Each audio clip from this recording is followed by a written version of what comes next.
Hello everybody, my name is Daulton Nelson, and today I'd like to talk about a game I just beat. That game being MadWorld for the Nintendo Wii. MadWorld was developed by PlatiniumGames, it was published by Sega, and it is a 3D third-person beat-em-up. In terms of modern third-party developers, PlatiniumGames have seen quite a bit of acclaim from players and critics alike. And for good reason. Platinum's releases thus far have been praised as modern classics, from their original titles to their top-notch licensed games that are based off of existing media. I'm not too familiar with them. The only Platinum Games titles that I've played up until this point was Bayonetta 2 and Nier Automata, the latter of which I praised last year for being a great original yet challenging game from both a mechanical perspective and a narrative one. So when it came to what title of theirs I would play next, I chose Platinum's debut, MadWorld. I picked this game for a couple of reasons. One, because this is one of the very few mature games for the Nintendo Wii. Nintendo actually got a bit of negative criticism from parents for allowing games like this and House of the Dead Overkill to be released on their system.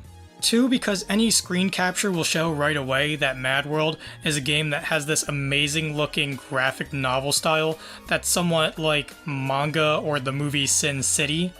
And three, because the copy of MadWorld that I had bought from GameStop was $2.69.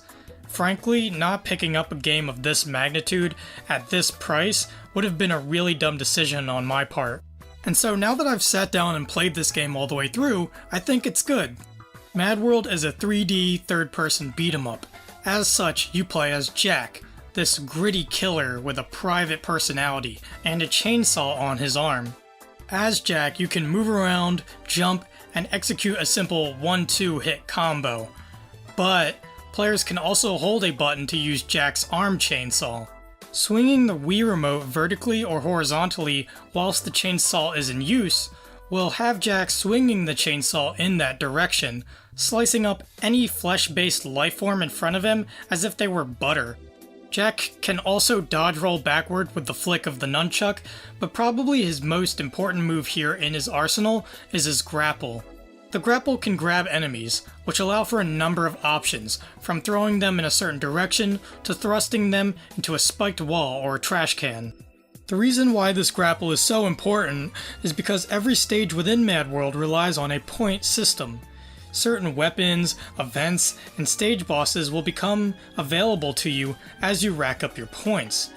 You get these by inflicting violence onto the enemies in the stage.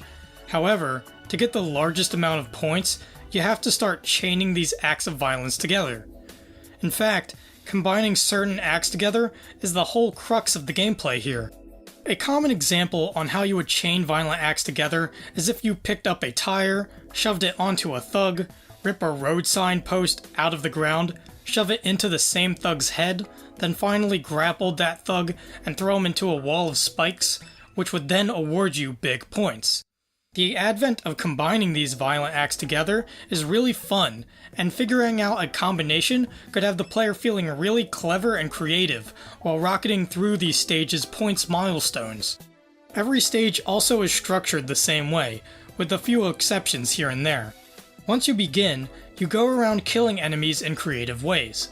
After you've accumulated a certain amount of points, you'll usually be awarded with a weapon that has a gimmick to it, like a golf club that allows Jack to drive enemies' heads across the map.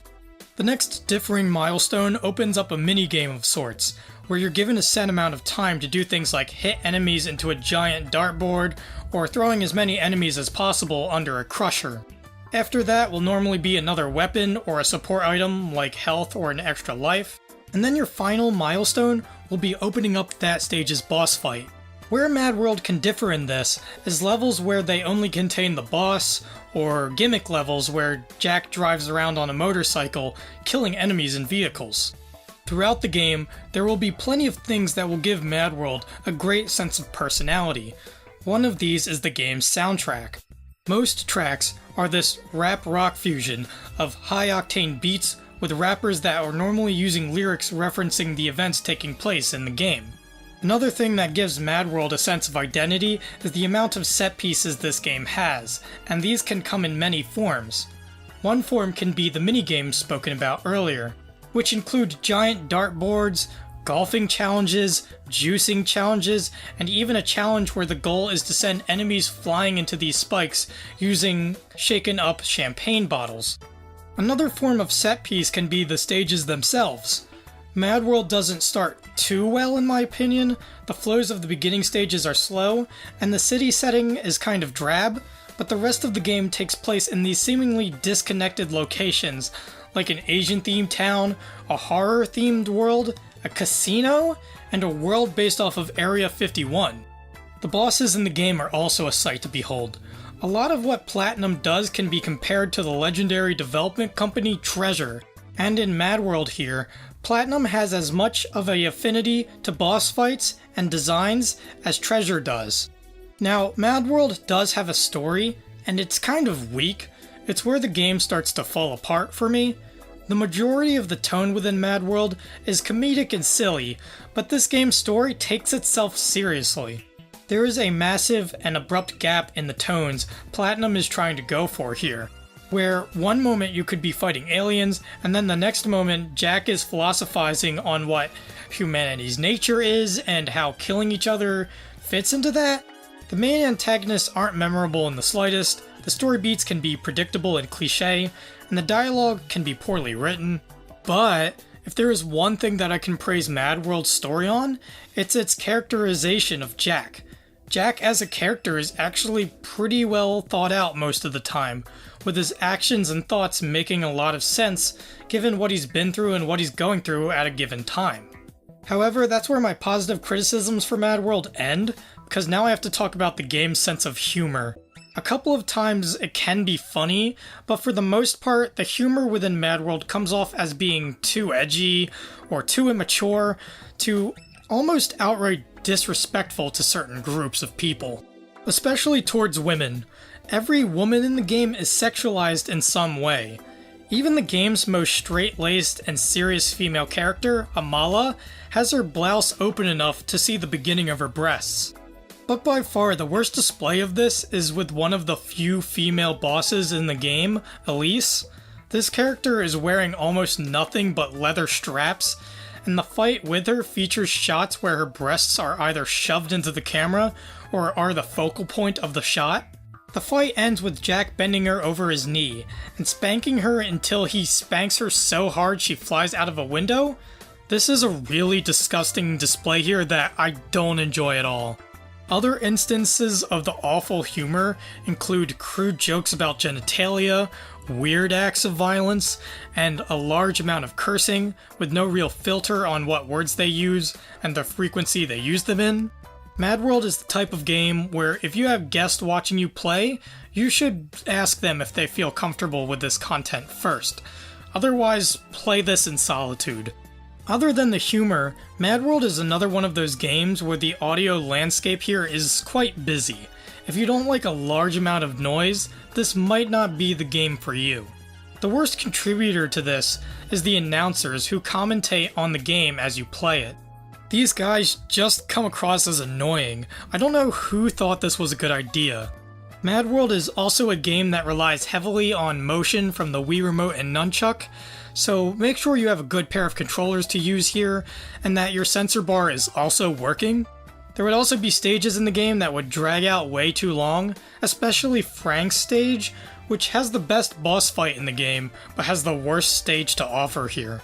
Finally, MadWorld has some serious camera control issues.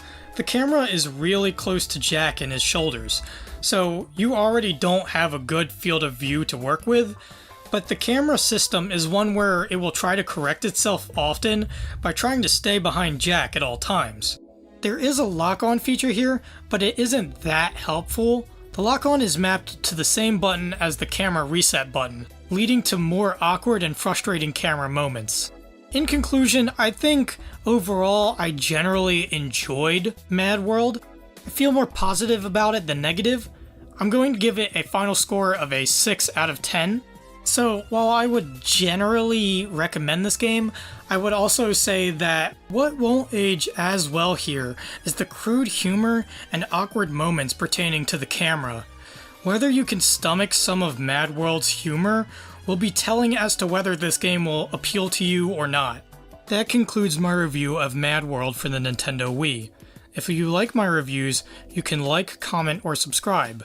I also have social media links down in the description below, as well as a link to my online portfolio where you can see game design works that I have done. And with that out of the way, please make sure to have a nice day.